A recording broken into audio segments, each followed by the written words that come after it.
Good evening सर्वांना. सर्वांना नमस्ते. सर्वांना गुड इव्हनिंग. तर पटपट जॉईन व्हा. या ठिकाणी आपल्याला आज महत्त्वाचे मराठीसाठी 15 प्रश्न बघायचे आहेत नेहमीप्रमाणे. तर आवाज वगैरे व्यवस्थित येतोय काय ते आधी चेक करून सांगा.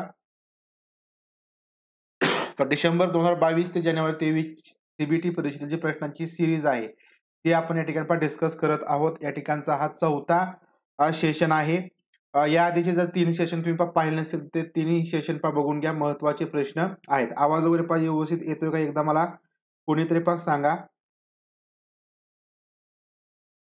सर्वांना गुरुपौर्णिमेच्या शुभेच्छा. सर्वांना गुरुपौर्णिमेच्या शुभेच्छा.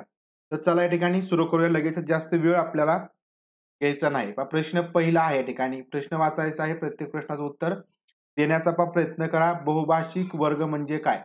तर बघा, बहुभाषिकता, बहुभाषिक वर्ग, तर या कन्सेप्ट लक्षात ठेवा. या कन्सेप्टवर तुम्हाला एक तरी 100% प्रश्न हिंदीमध्ये तरी विचारला जाईल किंवा तुम्हाला मराठीमध्ये तरी विचारला जाईल.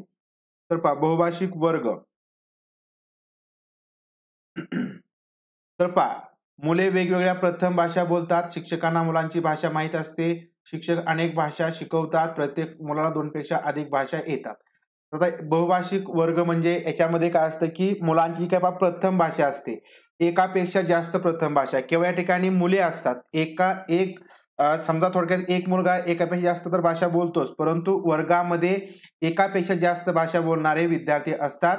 तर त्यास या ठिकाणी बहुभाषिक वर्ग असं म्हटलं जातं. ऑप्शन क्रमांक 1 की मुले वेगवेगळ्या प्रथम भाषा बोलतात.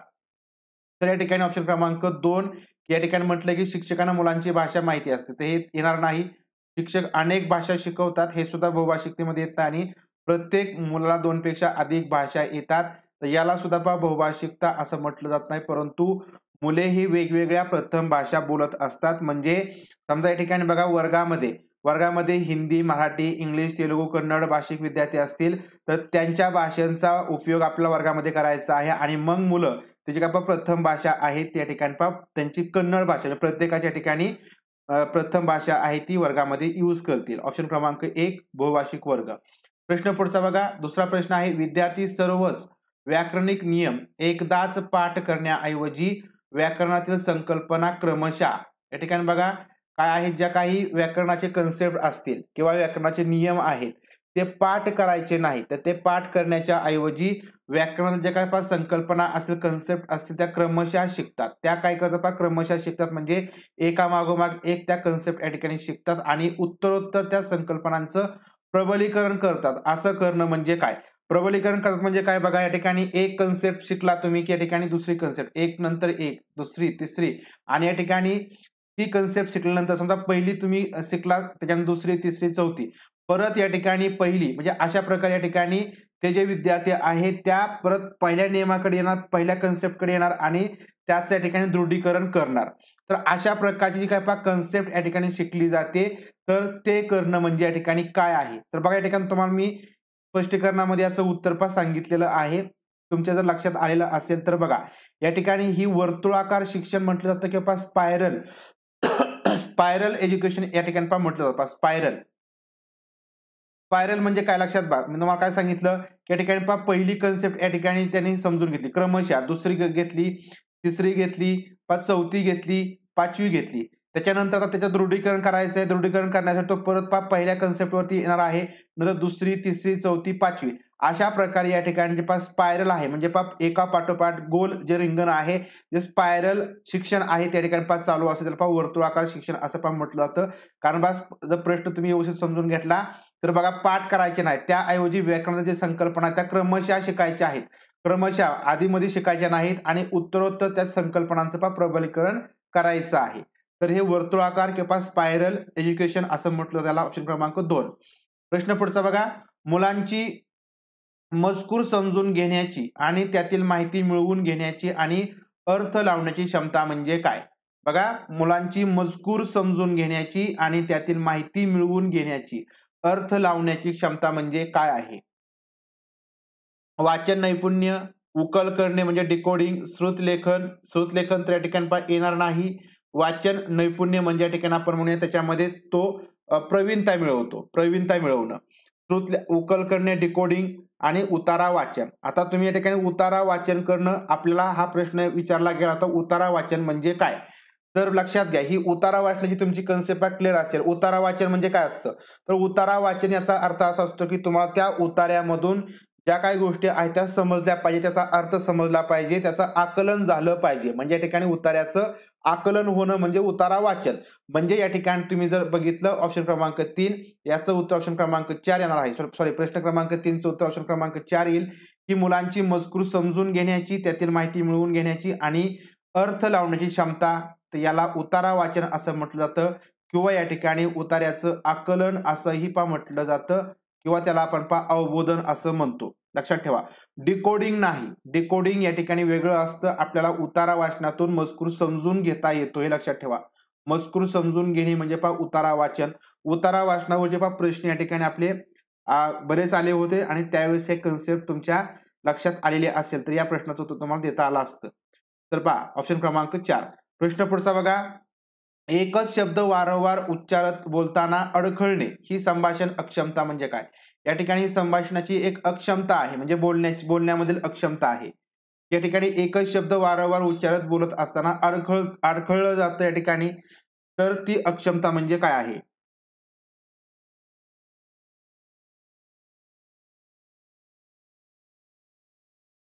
सिटेटल जे मीडियम आहे ते इंग्लिश आणि हिंदी असतं.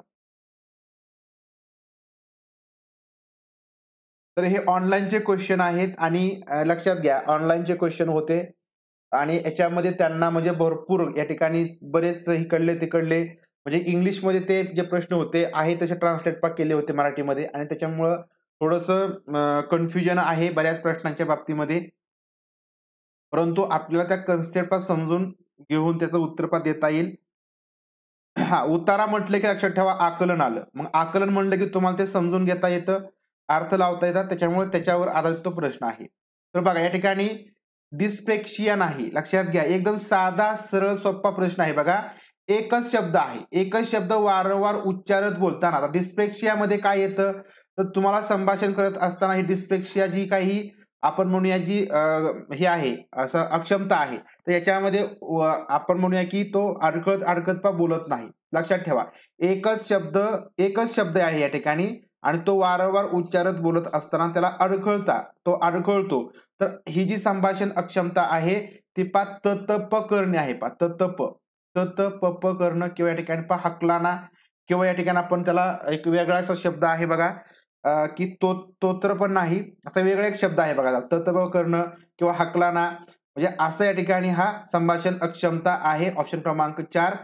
एकच शब्द वारंवार तो अडखळतो, एकच शब्द उच्चारत असताना. जर समजा वाचन वगैरे करत असताना तो जर हे करत असता तर त्यावेळेस आपण त्याला डिस्पेक्शिया म्हटलं असतो किंवा ती मानसिक अक्षमता आहे त्याच्यामध्ये असं म्हणता आलं असतं. परंतु हे ततप करणं किंवा हकलाना, तर हा शब्द त्याच्याशी योग्य आहे. प्रश्न पुढचा बघा. शब्द हा स्वतंत्र ध्वनींनी बनलेला असतो. प्रत्येक शब्दाला स्वतंत्र ध्वनी असतात प्रत्येक ह्याच्यामध्ये शब्दामध्ये. तर आणि त्यातील प्रत्येक स्वर किंवा ध्वनी, स्वनला काय म्हणायचं ध्वनी किंवा उच्चार वेगळा केला जाऊ शकतो याची जाणीव म्हणजे काय? बघा या ठिकाणी काय आहे, शब्द हा स्वतंत्र ध्वनींनी बनलेला असतो. त्याचा उच्चार या ठिकाणी वेगवेगळा असतो. प्रत्येक शब्दाचा उच्चार वेगवेगळा असतो. त्याच्यामुळे तो स्वतंत्र ध्वनींनी, स्वतंत्र उच्चारांनी बनलेला असतो आणि त्यातील जो प्रत्येक स्वन आहे, स्वन म्हणजे या ठिकाणी स्वर म्हणू आपण त्याला किंवा त्याचा उच्चार म्हणू किंवा आवाज म्हणू, साधं सोपं आवाज म्हणूया किंवा ध्वनी वेगळा केला जाऊ शकतो याची जाणीव आहे. म्हणजे समजा तुमचा एक शब्द आहे बघा, समजा कप हा शब्द आहे, तर कपचा जो उच्चार आहे तो वेगळा आहे. समजा नाक शब्द आहे, तर बघा कपचा उच्चार वेगळा आहे, नाकाचा उच्चार वेगळा आहे. मग या ठिकाणी कपामध्ये क शब्द वेगळा केला जाईल, तसेच प शब्द वेगळा केला जाईल, नाक शब्दामधला ना वेगळा केला जाईल, क वेगळा केला जाईल. मग याची जाणीव या ठिकाणी आपल्याला असते. याला काय म्हटलं जातं, तर याला ऑप्शन क्रमांक 3 सोन ज्ञान किंवा या ठिकाणी आपण म्हणूया फोनिक्स. लक्षात ठेवा, फोनिक्स. फोनिक्स जर तुम्हाला या ठिकाणी असतं तुमचं लगेच उत्तर आलं असतं, परंतु शब्द असे वेगवेगळे वापरले आहेत. सोन ज्ञान आणि असाच जो शब्द आहे तो एका प्रश्नामध्ये पाठीमागे आला होता, आपला पहिला किंवा दुसरा लेक्चर होता. तर त्यावेळेस त्याला आपण ध्वन्यात्मकता सुद्धा म्हणतो किंवा या ठिकाणी त्याला उच्चाराचं ज्ञान म्हणतो. ह्याला स्वज्ञान म्हणजे फोनिक्स नॉलेज. प्रश्न पुढचा बघा. पुढीलपैकी कोणती बाब सघन वाचनाशी संबंधित आहे? बघा, सघन वाचन, सघन वाचनाची कन्सेप्ट सांगितली मी तुम्हाला. सघन वाचनाशी संबंधित खालीलपैकी कोणती बाब या ठिकाणी येणार आहे? पहिला ऑप्शन बघा, विद्यार्थ्यांना त्यांच्या मनोरंजनासाठी ओघवते वाचन शिकवणे. बघा, सघन वाचनामध्ये आपण ओघवतं वाचन करत नाही, तर खोलवर वाचन असतं, म्हणून या ठिकाणी ऑप्शन क्रमांक 1 येणार नाही. हे एक प्रकारचं पूरक वाचन आहे, ज्याचा संबंध लिखित मजकुरातील अर्थाची उकल करणे आहे. म्हणजे फक्त काय, डिकोडिंग करणं किंवा अर्थाची उकल करणं. सघन वाचन आपण अर्थाची उकल करण्यासाठी करत नाही, म्हणून ऑप्शन क्रमांक 2 येत नाही. ऑप्शन क्रमांक 3 की वाचनाचे उद्दिष्ट म्हणजे मजकुरातील शाब्दिक अर्थ समजून घेणे. तर काय की जे शाब्दिक अर्थ आहेत, म्हणजे थोडक्यात काय, तर त्याचा अर्थ आपल्याला समजून घ्यायचा आहे. तर हा जो शाब्दिक अर्थ आहे तो समजून घेणं, याला या ठिकाणी सघन वाचन म्हटलं जातं किंवा याचा संबंध सघन वाचनाशी येणार आहे. ऑप्शन क्रमांक 3. आता 4 मध्ये म्हटलं की विद्यार्थ्यांना त्यांच्या आवडीचं वाचन साहित्य निवडण्याचं स्वतंत्र असतं. तर हे वाचन आहे स्वतंत्र त्या साहित्य निवडण्याचं, आणि सघन वाचनाशी या ठिकाणी संबंध येणार नाही. म्हणून लक्षात ठेवा की सघन वाचन आपण ज्यावेळेस करतो त्यावेळेस त्याचा अर्थ समजून घेणं महत्वाचं असतं. कादंबरी वाचत असताना तुम्हाला पहिल्या पानावरती जे काय आहे त्याचा संबंध तुम्हाला नंतरच्या पानावर जे काय लिहिलं आहे त्याच्याशी ज्यावेळेस लागतो त्या केव्हा, तर ज्यावेळेस तुम्ही त्या शब्दांचे अर्थ समजून घेता, म्हणजे हे सघन वाचनाशी संबंधित आहे. ऑप्शन क्रमांक 3. प्रश्न पुढचा बघा. पुढीलपैकी कोणत्या पद्धतीत वाक्याच्या स्वरूप त्यातील आशयापेक्षा अधिक महत्वाचे मानले जाते? कोणत्या पद्धतीमध्ये वाक्याचे स्वरूप हे त्यातील आशयापेक्षा अधिक महत्वाचं मानलं जातं? कोणती मेथड अशी आहे की वाक्याच्या पद्धतीमध्ये वाक्याचे जे काही स्वरूप आहे, वाक्याचं स्वरूप, तर त्यातील आशयापेक्षा अधिक महत्वाचं मानलं जाईल. म्हणजे आशय महत्वाचा नाही, तर वाक्याचं स्वरूप, वाक्याची रचना कशा स्वरूपाची आहे, तर हे या ठिकाणी महत्वाचं मानलं जातं. संज्ञापनात्मक भाषा शिक्षण पद्धती, व्याकरण अनुवाद, संरचनात्मक पद्धती की विधायक पद्धती, म्हणजे पहा कन्स्ट्रक्टिव्ह. तर बघा, वाक्याच्या स्वरूप हे त्या आशयापेक्षा अधिक महत्वाचं हे व्याकरण अनुवाद पद्धतीमध्ये पहा म्हटलं जातं. जे ग्रामर ट्रान्सलेशन मेथड आहे त्याच्यामध्ये वाक्याच्या स्वरूपाला महत्व असतं. म्हणजे बघा, तुम्हाला त्या वाक्याचा अर्थ समजला पाहिजे, ग्रामर ट्रान्सलेशन मेथडनेच तो या ठिकाणी आपल्याला समजतो. त्याच्यातील आशय जो आहे त्याला या ठिकाणी महत्व दिलं जात नाही. ऑप्शन क्रमांक 2. आणि आशयाला कुठं महत्व दिलं जाईल, तर आशयाला बघा संज्ञापनात्मक भाषा शिक्षण पद्धतीमध्ये महत्व दिलं जातं. लक्षात ठेवा आशयाला, कारण या ठिकाणी तुम्हाला अर्थ समजणं गरजेचं असतं. ऑप्शन क्रमांक 2. प्रश्न पुढचा बघा. प्रश्न क्रमांक 8. विधान दिलेलं आहे आणि त्याचं या ठिकाणी पहा कारण रिझन दिलेलं आहे. बघा, विधान काय आहे की अध्ययन अध्यापनात उपचारात्मक शिक्षण हे अंगभूत घटक आहे. तर बघा, अध्ययन अध्यापनामध्ये उपचारात्मक शिक्षण या ठिकाणी हे महत्वाचं आहे, अंगभूत घटक आहे. आणि त्याचं कारण दिलंय की उपचारात्मक शिक्षण हे भाषिक नमुने किंवा मुद्दे नीट न शिकल्यास दिलं जातं. तर बघा काय म्हटलं या ठिकाणी की उपचारात्मक शिक्षण हे भाषिक नमुने किंवा मुद्दे नीट न शिकल्यामुळे दिलं जातं, असं याचं कारण दिलेलं आहे. आणि त्याच्यामुळे अध्ययन अध्यापनात उपचारात्मक शिक्षण हे अंगभूत घटक आहे असं विधान आहे. तर या ठिकाणी योग्य उत्तर आपलं निवडायचं आहे. तर बघा, या ठिकाणी विधान काय म्हटलं की अध्ययन अध्यापनात उपचारात्मक शिक्षण हे अंगभूत घटक आहे. अगदी बरोबर आहे, कारण अध्ययन अध्यापनामध्ये उपचारात्मक शिक्षण आवश्यकच आहे. त्याचबरोबर त्याचं कारण काय दिलंय की उपचारात्मक शिक्षण हे भाषिक नमुने किंवा मुद्दे नीट न शिकल्यास दिलं जातं. आता या ठिकाणी हे सुद्धा बरोबर आहे, कारण या ठिकाणी उपचारात्मक शिक्षणाचा एक थोडक्यात एक भाग म्हणूया आपण. शिक्षण म्हटलं की त्याच्यामध्ये वेगवेगळे विषय आले, त्याच्यामध्ये भाषिक नमुने किंवा भाषिक जे मुद्दे आहेत ते नीट जर विद्यार्थी शिकला नाही, त्याला समजलं नाही, तर या ठिकाणी दिलं जातं. परंतु या ठिकाणी बघा, आता अध्ययन अध्यापनामध्ये बघा, अध्ययन अध्यापनामध्ये फक्त भाषा हा एकच विषय नाही. या ठिकाणी फक्त कारण दिलं की भाषिक नमुने येत नाहीत म्हणून उपचारात्मक शिक्षण दिलं जातं. त्याच्यामुळं आता भाषेच्या बाबतीमध्ये तर हे विधान बरोबर येणार आहे, परंतु अध्ययन अध्यापनात उपचारात्मक शिक्षण हे का महत्वाचं आहे हे फक्त भाषेच्या शिक्षणाचा विचार करून या ठिकाणी आपल्याला ठरवता येणार नाही. म्हणून ए आणि आर, तर हे जे काही दोन्ही विधाने आहेत ते बरोबर आहेत, परंतु या ठिकाणी एचं जे आर हे जे काही विश्लेषण करतंय ते या ठिकाणी पुरेसं नाही किंवा ते या ठिकाणी योग्य नाही. म्हणून आपल्याला ऑप्शन क्रमांक 2 बरोबर या ठिकाणी जावं लागेल. की ए आणि आर दोन्हीही बरोबर आहेत, पण आर हे एचं योग्य विश्लेषण नाही. आणि का नाही त्या ठिकाणी मी सांगितलं, की फक्त आपल्याला भाषिक नमुनेच नाही, तर या ठिकाणी तुम्हाला गणित येत नसेल, तुम्हाला विज्ञानामधल्या काही कन्सेप्ट समजत नसतील, तर त्यावेळेस आपण त्या ठिकाणी उपचारात्मक शिक्षण घेतो. म्हणजे या ठिकाणी हे तर अंगभूत घटक आहे, हे अगदी बरोबरच आहे, परंतु त्या ठिकाणी त्याचं एक असं आपल्याला कारण सांगता आलं असतं, की या ठिकाणी विद्यार्थ्याला ज्या काही पण संकल्पना आहेत, अध्ययन अध्यापनाच्या संकल्पना जर समजल्या नाहीत, तर त्याला त्याचं अध्ययन व्यवस्थित झालं नाही, आकलन व्यवस्थित झालं नाही, तर ते पुन्हा त्या ठिकाणी त्याला समजून सांगण्यासाठी आपण उपचारात्मक शिक्षण त्या ठिकाणी देत असतो. तर हे त्याचं कारण किंवा विश्लेषण या ठिकाणी योग्य ठरलं असतं, परंतु हे फक्त भाषेच्या बाबतीत सांगितलेलं असल्यामुळे ते योग्य ठरणार नाही. ऑप्शन क्रमांक 2 योग्य येईल. प्रश्न पुढचा बघा. पाठ्यपुस्तकात लेखकांनी लिहिलेल्या कथा, कविता, नाटक आणि इतर प्रकारचे लेखन असते. आपण या प्रकारच्या साहित्याची निवड करतो, याचं कारण काय? बघा, प्रश्न खूप वेळा रिपीट झालेला आहे. अनिल गौरकर सर आले का पहा.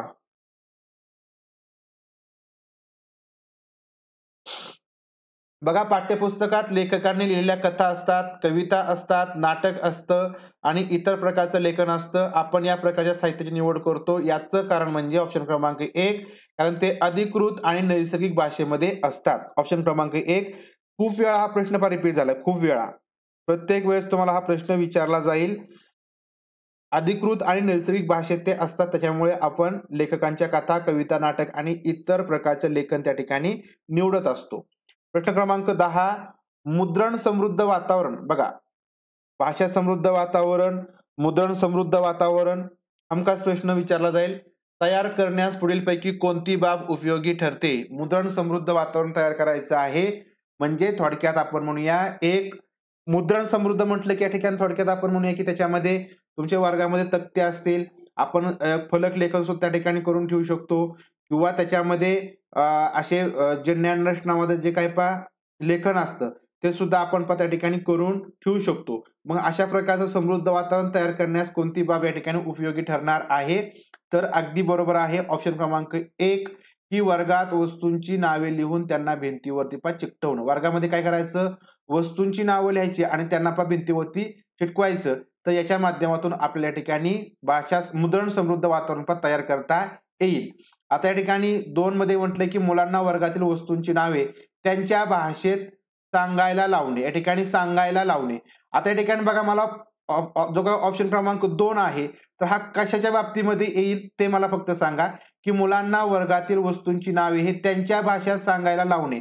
तर असं जर या ठिकाणी केलं तर या ठिकाणी ही कशाशी संबंधित येईल? दुसरा ऑप्शन सांगा. आणि उपशीर्षके म्हणजे सबटायटल असलेला चित्रपट दाखवणं. चित्रपट दाखवणं हे या ठिकाणी मुद्रण समृद्ध वातावरणाशी रिलेट करत नाही. आणि प्रत्येक वर्गात प्रिंटर उपलब्ध करून देणं. प्रिंटर उपलब्ध झाला म्हणजे मुद्रण समृद्ध वातावरण तयार होणार नाही. आता या ठिकाणी ऑप्शन क्रमांक 1 तुमचं बरोबर झालं, परंतु ऑप्शन क्रमांक 2 हा या ठिकाणी मला सांगा कशाशी संबंधित आहे, की मुलांना जर तुम्ही वर्गातील वस्तूंची नावे ही त्यांच्या भाषेत सांगा, असं जर आपण त्यांना सांगितलं तर या ठिकाणी नेमकी कोणती कन्सेप्ट वापरली जाईल? अगदी बरोबर, खूप छान. बहुभाषिकता, खूप छान. या ठिकाणी बहुभाषिकता ही कन्सेप्ट या ठिकाणी वापरली जाईल, की मुलांना वर्गातील वस्तूंची नावे ही त्यांच्या भाषेत सांगायला लावली तर या ठिकाणी शिक्षिकेने बहुभाषिकता तर याचा उपयोग केलेला आहे. उपक्रम नाही, पुराणे सर उपक्रम येणार नाही, तर बहुभाषिकता त्यांच्या भाषेतून, म्हणजे आता प्रत्येक वेगवेगळे भाषिक विद्यार्थी त्यांच्या त्यांच्या भाषेतून त्या वस्तूची नावं सांगतील, म्हणजे या ठिकाणी बहुभाषिक वातावरण तयार होईल. तर बघा, 2 तुमचे प्रश्न या ठिकाणी मी तयार केले. प्रश्न पुढचा बघा. इयत्ता दुसरीतील शिक्षिका अंशू सोबत काही वस्तू घेऊन येते. एक शिक्षिका आहे दुसरीची, अंशू नावाची, ती सोबत काही वस्तू घेऊन येते. तिला दाखवा आणि शिकवा ही कृती करावायची आहे. भाषा अध्ययन अध्यापनात या वस्तूंना काय म्हटले जाते? बघा, कन्सेप्ट बेस्ड प्रश्न आहे. दाखवा आणि शिकवा. आता बऱ्याच ठिकाणी मी असंही बघितलेलं आहे की बऱ्याच म्हणजे मॅडम लोक चॉकलेट वगैरे घेऊन येतात. तसेच बरेच म्हणजे असे त्याच्या माध्यमातून सुद्धा आपल्याला बऱ्यापैकी ज्या गोष्टी आहेत ते पण शिकवता येतात. चॉकलेट असेल तर या ठिकाणी विद्यार्थ्यांना प्रेरणाही देता येते, मोटिवेशनही करता येतं. जर तुम्ही चांगलं उत्तर दिलं, बरोबर उत्तर दिलं, तर तुम्ही चॉकलेटही देऊ शकता. तसंच या ठिकाणी काही वस्तू आणलेल्या आहेत आणि दाखवा आणि शिकवा, म्हणजे त्या वस्तू दाखवायच्या, तिचे नाव वगैरे विचारायची. तर अशा प्रकारे वस्तू अ, घेऊन येत असतील तर अशा वस्तूंना काय म्हटलं जातं, तर रेलिया असं म्हटलं जातं. पहा, वास्तविक त्या वस्तू या ठिकाणी वास्तविक असतात म्हणून या ठिकाणी रेलिया म्हटलं जाईल. तर फक्त घाई गडबड करू नका, लक्षात ठेवा. ऑफलाईन परीक्षेमध्ये हा खूप मोठा गोंधळ आहे. एकदा का तुम्ही त्या ठिकाणी गोल केलं तर चुकीला माफी नाही, हे लक्षात ठेवा. ऑनलाईनमध्ये तुम्हाला बदलता येत होतं, परंतु ऑफलाईनमध्ये हा चान्स नाही. त्याच्यामुळे 1 मार्क खूप महत्त्वाचा असतो. बऱ्याच जणांना 1 मार्काची किंमत माहिती असेल. हो, डी-एडला वगैरे असताना म्हणजे आहे त्या गोष्टी असतील, त्या ठिकाणी बऱ्यापैकी आपल्याला मुलांवरती कंट्रोल ठेवता येतं. मुलांना एक मोटिव्हेशन सुद्धा देता येतं. आणि ज्यावेळेस आपण प्रत्यक्षात वस्तू दाखवतो, त्यावेळेस विद्यार्थ्यांना सुद्धा त्याचा आनंद होतो आणि त्याच्या माध्यमातून विद्यार्थ्यांचं अध्ययन चांगल्या प्रकारे होत असतं. बघा, सुरुवातीच्या काळात शिक्षिकेने सचित्र पुस्तके म्हणजे 5 चित्रांची पुस्तके या ठिकाणी वाचण्यावरती भर द्यावा. याचं कारण म्हणजे काय? सुरुवातीच्या काळात शिक्षिकेने सचित्र पुस्तके वाचण्यावरती भर दिला पाहिजे याचं कारण काय? तर बघा, चित्र पाहणे गमतीशीर असते म्हणून का? तर नाही. बघा, या ठिकाणी मुलांना तशीच चित्र काढण्याची प्रेरणा मिळते. फक्त चित्र या ठिकाणी दाखवले म्हणजे मुलांना प्रेरणा मिळते, तर हे सुद्धा या ठिकाणी येणार नाही. चित्र पाहणे गमतीशीर असतं म्हणून या ठिकाणी आपण मुलांना चित्र दाखवतो का? किंवा दाखवली पाहिजे का? तर नाही. तर याचं कारण हे असतं, की मुलांना चित्र समजून घेता येते आणि त्याचं विश्लेषण करता येतं. तर हे या ठिकाणी योग्य असं कारण आहे, की मुलांना चित्र समजून घेता येतात. म्हणजे आपण एखादं निसर्ग चित्र दाखवलं किंवा या ठिकाणी आपण म्हणूया, की त्या मुलांनी बऱ्यापैकी शेतातल्या किंवा घराच्या आजूबाजूचा जो निसर्ग आहे तो बघितलेला असतो. मग त्या ठिकाणी आपले आई-वडील रानामध्ये काम करत आहेत. तर अशा प्रकारचं एखादं चित्र मुलांना जर दाखवलं, तर या ठिकाणी ते मुलं त्याचं वर्णन करू शकतात. ते चित्र समजून घेऊ शकतात, की या ठिकाणी हे शेतामध्ये काम करणारं जे चित्र आहे, तसेच शेतीमध्ये हे काम करत आहेत आणि त्याचं विश्लेषण सुद्धा ते पाक चांगल्या प्रकारे करू शकतात आणि याच्या माध्यमातून विद्यार्थ्यांची जी सर्जनशीलता आहे, तर त्याचा विकास या ठिकाणी होत असतो. म्हणून ऑप्शन क्रमांक 2 या ठिकाणी योग्य येईल. किंवा जे 4 म्हणलंय, की रंग फक्त दाखवता येतात म्हणून, तर या ठिकाणी हे सुद्धा योग्य असं उत्तर येणार नाही. ऑप्शन क्रमांक 3 योग्य येईल. प्रश्न पुढचा बघा. शिक्षिका मुलाचे लेखन, नमुने, चित्रे, कथा इत्यादींना एका फोल्डरमध्ये ठेवते आणि नंतर त्यांचा मूल्यमापनासाठी वापर करते. हे म्हणजे काय?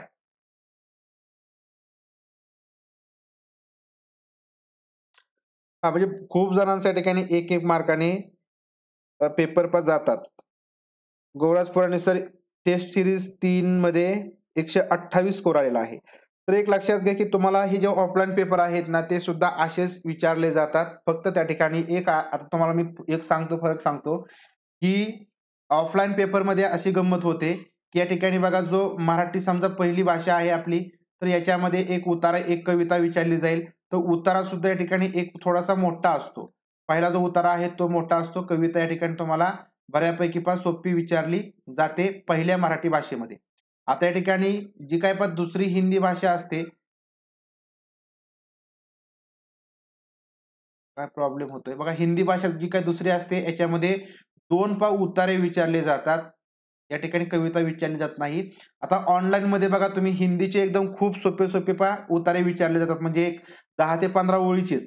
परंतु ऑफलाईन परीक्षा म्हणली, की जो काही उतारा आहे तो ते दोन्हीही उतारे या ठिकाणी बऱ्यापैकी मोठे विचारले जातात आणि त्याच्यामुळे तुमचा वेळ या ठिकाणी जाऊ शकतो. त्याच्यामुळे उतारे सुद्धा जास्त सोडवण्यावरती भर द्या. प्लस तुमचं या ठिकाणी हिंदीचं व्याकरण वगैरे पण चांगलं असणं गरजेचं आहे. तसेच तुम्हाला जी पॅडागॉजी आहे, पॅडागॉजी मराठी असेल, इंग्लिश असेल, हिंदी असेल, सेम कन्सेप्ट असतात. त्याच्यामुळे या ठिकाणी थोडीशी फक्त हिंदीमध्ये किंवा इंग्लिशमध्ये त्या-त्या भाषेवरती थोडेसे प्रश्न वेगळे विचारले जाऊ शकतात. परंतु बाकीच्या सर्व कन्सेप्ट या ठिकाणी सेम असतात. आणि तुम्हाला मराठी आणि हिंदीमधलं जे व्याकरण आहे, ते तुमचे हातचे मार्क आहेत बघा. हिंदीमध्ये तुम्हाला 3 ते 4 प्रश्न ग्रामरवरती विचारले जातील. मराठीमध्ये सुद्धा 3 ते 4 प्रश्न ग्रामरवरती विचारले जातील. मग हे जे काही 6 मार्क आहेत तुमचे, हे हातचे आहेत. त्याच्यामुळे तुमचं जे ग्रामरचे प्रश्न विचारले जातात मराठीमध्ये, ते आपण तर घेतलेलेच आहेत. पाठीमागचे व्हिडिओ तुम्ही थोडेसे एकदा बघा. आपण ते घेऊया. तसेच पहा हिंदीमध्ये सुद्धा जे तुम्हाला प्रश्न नेहमी विचारले जातात ते थोडेसे टॉपिक लक्षात घ्या आणि त्याप्रमाणे फक्त अभ्यास करा. कारण काय होतं की उतारा वाचून काही प्रश्नांची उत्तर आपले पास चुकू शकतात, परंतु पहा ग्रामरची जे उत्तरे आहेत त्या ठिकाणी चुकणारच नाहीत. तर या पद्धतीने तुम्ही ग्रामरचा अभ्यास करा. कारण एक जरी मार्क तुमचा वाढला तर तुम्ही पासही होऊ शकता, परंतु एक जरी मार्क कमी पडला तुम्ही नापासही होऊ शकता. त्याच्यामुळे या ठिकाणी या गोष्टी थोड्याशा लक्षात ठेवा. प्रश्न सोपा आहे की शिक्षिका मुलांचं लेखन नमुने चित्रे कथा इत्यादींना एका फोल्डरमध्ये फोल्डर आलं की लक्षात ठेवायचं. त्याला आपण संचिका म्हणतो किंवा पोर्टफोलिओ असं म्हणतो. संचिका किंवा पोर्टफोलिओ ज्याच्यामध्ये आपल्याला ज्या काही विद्यार्थ्यांनी केलेल्या उपक्रम असतील, जे लेखन असेल ते आपण त्या ठिकाणी साठवून ठेवतो आणि त्याचा उपयोग आपण विद्यार्थ्यांचं मूल्यमापन करण्यासाठी करतो. ऑप्शन क्रमांक 2. टेस्ट सिरीजसाठी आणि व्हिडिओसाठी बघा, जे व्हिडिओ कोर्स असेल तुम्हाला टेस्ट सिरीज जॉईन करायची असेल त्याची जी काही लिंक आहे तर त्याची लिंक व्हिडिओच्या डिस्क्रिप्शन बॉक्समध्ये आहे. तुम्ही त्या ठिकाणी जाऊन ती लिंक ओपन करा आणि ते ऍप्लिकेशन घ्या. प्रश्न पुढचा आहे बघा, पुढीलपैकी कोणती कृती भाषा शिक्षकांना जास्त आवडते? खालीलपैकी कोणती अशी कृती आहे की ती भाषा शिक्षकांना जास्त आवडते? विनय जाधव मॅम, तर पहा या ठिकाणी डिस्क्रिप्शन बॉक्समध्ये लिंक आहे, ऍप्लिकेशनची लिंक आहे टेस्ट सिरीज ऍप्लिकेशनची. तुम्ही वेबसाईटवरती सुद्धा टेस्ट सिरीज सोडवू शकता आणि ते ऍप्लिकेशन घ्या. त्याच्यामध्ये तुम्हाला ज्या काही सर्व टेस्ट सिरीज आहेत पेपर 1 पेपर 2च्या मिळून जातील. पुढीलपैकी कोणती कृती भाषा शिक्षकांना जास्त आवडते? तर ऑप्शन क्रमांक 1 कोणत्याही भाषिक, सामाजिक, सांस्कृतिक पर्यावरणातून येणाऱ्या विद्यार्थ्यांचे वर्गात महत्त्व स्वीकारणे. अगदी बरोबर आहे. कोणत्याही भाषिक स्तरातून येऊ द्या, सामाजिक स्तरातून येऊ द्या, सांस्कृतिक पर्यावरणातून वातावरणात येऊ द्या, त्या येणाऱ्या विद्यार्थ्यांचं वर्गात महत्त्व या ठिकाणी स्वीकारलं पाहिजे. आता बघा या ठिकाणी बघा, बऱ्याच विद्यार्थ्यांची जी काही संस्कृती आहे ती वेगवेगळी असते. वेगळ्या धर्माचे विद्यार्थी असतील त्यांची संस्कृती वेगळी असते. मग त्या संस्कृतीच्या माध्यमातून प्रत्येक विद्यार्थ्याला त्या संस्कृतीची ओळख करून देता येते. ते एक महत्त्वाचं स्थान आहे. एका संस्कृतीचे विद्यार्थी असतील तर अशा विद्यार्थ्यांना दुसऱ्या संस्कृतीचं महत्त्व समजणार नाही आणि त्याच्यामुळे ते विद्यार्थी दुसऱ्या संस्कृतीचा कधीही आदर करणार नाहीत. तसेच बघा, दुसऱ्या भाषेविषयी सुद्धा तसंच म्हणता येईल की फक्त मराठी भाषिकच विद्यार्थी असतील, हिंदी भाषिक विद्यार्थी आपल्या वर्गामध्ये नसतील तर हिंदी भाषिकांबद्दल या ठिकाणी त्या विद्यार्थ्यांना म्हणजे आदर नसेल किंवा त्यांचं जे काही महत्त्व आहे त्या ठिकाणी त्यांना समजणार नाही. मग तुमचं भाषिक असेल, सामाजिक, सांस्कृतिक पर्यावरणातून येणाऱ्या विद्यार्थ्यांचं जे महत्त्व आहे ते आपल्या शिक्षकांनी स्वीकारणं तर या ठिकाणी सर्वात महत्त्वाचं आहे. आता दुसरा जर ऑप्शन बघितला तर आत्मविश्वासाने इंग्रजी बोलणाऱ्या विद्यार्थ्यांना वर्गात रोल मॉडेल असणे. म्हणजे फक्त इंग्रजी भाषा बोलणारे जे विद्यार्थी आहेत त्या ठिकाणी आदर्श आहेत तर हे या ठिकाणी निगेटिव्ह आहे, चुकीचं आहे, लक्षात ठेवा. शाळेत मातृभाषा बोलण्यावर निर्बंध घालणे, निर्बंध असणे निगेटिव्ह आहे. कमकुवत पार्श्वभूमी असलेल्या विद्यार्थ्यांना वर्गात कठोर परिश्रम करण्यास प्रवृत्त करणे. या ठिकाणी एक तर कमकुवत पार्श्वभूमी आहे की तुमची चांगली आहे याचा उल्लेखही कुठे करायचा नसतो, म्हणून हे सुद्धा या ठिकाणी निगेटिव्ह आहे. म्हणून ऑप्शन क्रमांक 1 पॉझिटिव्ह येईल. ऑनलाईन अभ्यास तर हे ऍप्लिकेशन आहे, लक्षात ठेवा. आणि onlineabhyas.com ही वेबसाईट आहे.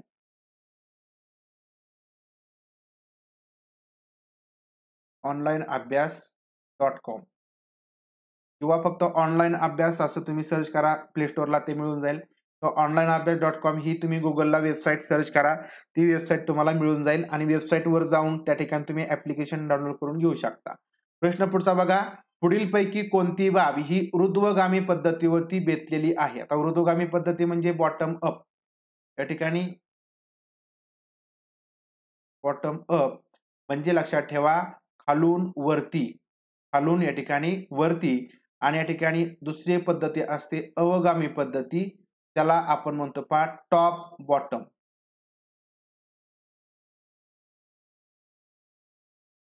या दोन्ही कन्सेप्ट वेगवेगळ्या आहेत बघा. टॉप बॉटम म्हणजे या ठिकाणी वरून खाली अवगामी पद्धती, बॉटम अप म्हणजे या ठिकाणी खालून वरती. तर जी खालून वरती पद्धत म्हणजे बॉटम अप पद्धती आहे, ऊर्ध्वगामी पद्धती आहे, ती कशावरती अवलंबून आहे किंवा बेतलेली आहे. तर बघा ही जी काही पद्धत असते या पद्धतीमध्ये आपण काय करतो, सगळ्यात आधी जो अर्थ आहे तो अर्थ लावण्याला आपण प्राधान्य देतो. म्हणजे या ठिकाणी विद्यार्थ्यांना याच्यामध्ये आपण डायरेक्टली मुळाक्षर वगैरे पण लिहायला शिकवत नाही. तर विद्यार्थ्यांना कविता, बडबड गीते किंवा गोष्टी सांगणं म्हणजे त्याच्या माध्यमातून विद्यार्थ्यांना अर्थ समजतो. अर्थ समजल्यानंतर आपण हळूहळू काय करतो, मग जे अक्षर आहेत त्या अक्षरांकडे जातो. याला म्हणायचं या ठिकाणी बॉटम अप पद्धती, म्हणजे खालून वरती जाणं. म्हणजे बघा, मजकुरातील अर्थ लावत दोन्हींकडून शब्दाकडे आणि उत्तरोत्तर वाक्य इत्यादीकडे वळणे. म्हणजे या ठिकाणी दोन्हींकडे शब्दाकडे आणि त्याच्यानंतर वाक्याकडे. म्हणजे या ठिकाणी बघा, दोन्ही नंतर शब्द आणि नंतर या ठिकाणी वाक्य. आधी तुमचा अर्थ महत्वाचा आहे, नंतर त्याचे उच्चार, नंतर या ठिकाणी शब्द आणि शब्दानंतर वाक्य. तर ही या ठिकाणी आहे बॉटम अप पद्धती. आणि या ठिकाणी टॉप बॉटम पद्धतीमध्ये काय असतं, तर या ठिकाणी आधी सगळ्यात महत्वाचं म्हणजे याच्यामध्ये उच्च श्रेणीमध्ये तुम्हाला त्याचं एखाद्या उत्तराचा सारांश लिहिता येतो. एखाद्या उत्तराचा पण सारांश लिहिता येतो. तर ही एकदम टॉपची पद्धत झाली. मग सारांशाकडून या ठिकाणी आपण म्हणूया त्याचा आशय असेल, आशयाकडून वाक्य नंतर शब्द, ध्वनी आणि त्याच्यानंतर त्याचा अर्थ. तर अशी या ठिकाणी टॉप बॉटम पद्धतीमध्ये समाविष्ट असते. तर ही बॉटम अप पद्धती आहे, ऊर्ध्वगामी पद्धती, ज्याच्यामध्ये अर्थ लावत दोन्हीकडून शब्दाकडून उत्तरोत्तर वाक्याकडे गेलं जातं. तर हे ऑप्शन क्रमांक 2 मध्ये आपलं हे उत्तर आहे. तर अशा पद्धतीने हे 15 प्रश्न या ठिकाणी प्रत्येक प्रश्नाचं तुमचं या ठिकाणी निरसन झालेलं असेल. ज्यांना टेस्ट सिरीज जॉईन करायची असेल त्यांनी या ठिकाणी जे वेबसाईट सांगितली onlineabhyas.com, त्याची लिंक तुम्हाला व्हिडिओच्या डिस्क्रिप्शन बॉक्समध्ये पण मिळून जाईल. ते लिंक त्या ठिकाणी जाऊन जॉईन करा, ऍप्लिकेशन घ्या आणि त्याच्यामध्ये तुम्हाला सर्व जे व्हिडिओज आहेत ते सुद्धा आपण अपलोड केले आहेत. प्लस त्याच्यामध्ये जे काही टेस्ट सिरीज आहेत ते सुद्धा आपण त्या ठिकाणी टाकतोय. मराठी, हिंदी या भाषा असणाऱ्या विद्यार्थ्यांसाठी, तसेच इंग्रजी तुमची भाषा असेल तर त्याच्यासाठी सुद्धा त्या ठिकाणी टेस्ट सिरीज अवेलेबल आहेत विथ दोन्ही लँग्वेजमध्ये. म्हणजे तुमची हिंदी आणि इंग्लिश दोन्ही लँग्वेजमध्ये तुम्हाला प्रत्येक विषयाचे प्रश्न पाहायला मिळतील. तर ठीक आहे, व्हिडिओ पण लाईक करा, लाईक केला नसेल तर, आणि चॅनल सबस्क्राईब केलं नसेल तर चॅनल सबस्क्राईब करा. ऑफलाईन परीक्षा टीईटी सारखीच ओएमआर शीट असते. हो, ओएमआर शीट टीईटी सारखेच असते. फक्त जी काही मराठीची तुमची लँग्वेज आहे त्याची तुम्हाला वेगळी प्रश्नपत्रिका मिळते. उत्तरपत्रिका म्हणजे ओएमआर शीट एकच असते. त्याचा डेमो मी तुम्हाला सांगेल किंवा त्याचा जो व्हिडिओ आहे तो मी एकदा परत अपलोड करेल. हो, त्याचा मी व्हिडिओ बनवलेला आहे. जुना व्हिडिओ आहे तो एकदा तुम्ही बघून घ्या. तुम्हाला मी तो शेअर करेल किंवा परत एकदा मी अपलोड करेल किंवा एक लाईव्ह आपण सेशन त्यावेळेस घेऊया. तुमच्या अजून काही शंका वगैरे असतील त्यावेळेस त्या दूर करता येतील. तर ठीक आहे, सर्वांना धन्यवाद, सर्वांना गुड नाईट. व्हिडिओ लाईक करा आणि शेअर करा.